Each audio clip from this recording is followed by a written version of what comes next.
Maraming salamat. At meron ibang katanungan yung ating mga kababayan. At ito naman yung tungkol sa executive order ng US, ano? Noong March 28, ang sinabi ng gobyerno, ICC has no jurisdiction. Etong taon na ito, no? This is just the latest in a series of statements na ang ICC walang jurisdiction dito sa ating bansa.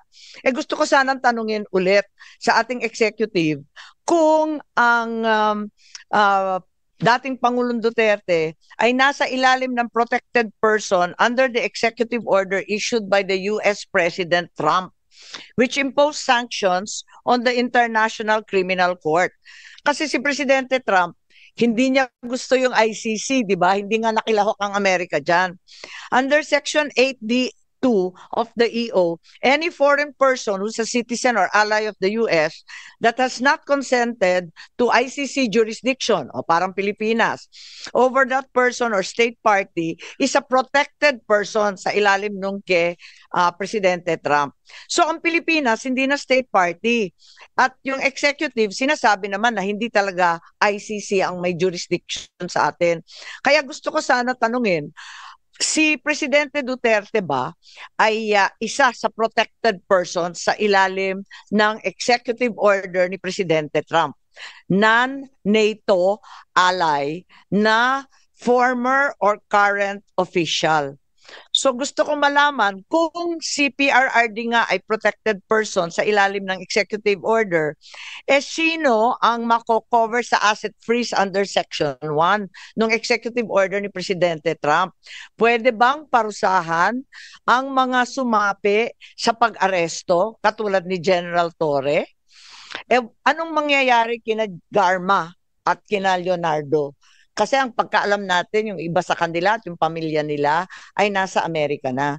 Sakop ba sila nung executive order ni Presidente Trump? So yan ang mga katanungan natin kasi lumalawak na lumalawak itong pagsisiyasat natin. Umabot na sa US kung saan alam natin nagtatago sila. Kaya nag-aalala ako ano ba nangyari rito. So paano yun? Gusto ko sana ipaliwanag ng ating justice pero wala sila. Kaya justice lang po tayo. Pero importante po to. Ngayon, yung administrative arrest, may DOJ local opinion, legal opinion raw, na lumabas noong November 21, 2024. Nakita po namin ito eh. Nasa website ngayon, nag-disappear na. Hindi na siya nandun.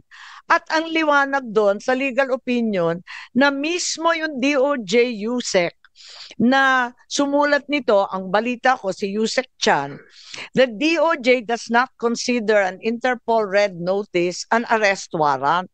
Ang liwanag naman doon. At sinabi rin na the Philippines cannot deport your own citizen. Ang liwanag ng pagkasabi. The ICC, again, no jurisdiction. Then the ICC warrant could not have been the basis for the arrest. Kung yung red notice o diffusion is not a warrant of arrest, ang tanong ko, ano ang legal basis ng aresto? Ngayon, ang sabi ng gobyerno, yung turnover to the ICC was a surrender. Surrender na po to under Article 17 of RA 9851 and the Rome Statute, walang pakialam sa Rome Statute kasi hindi na nga tayong member.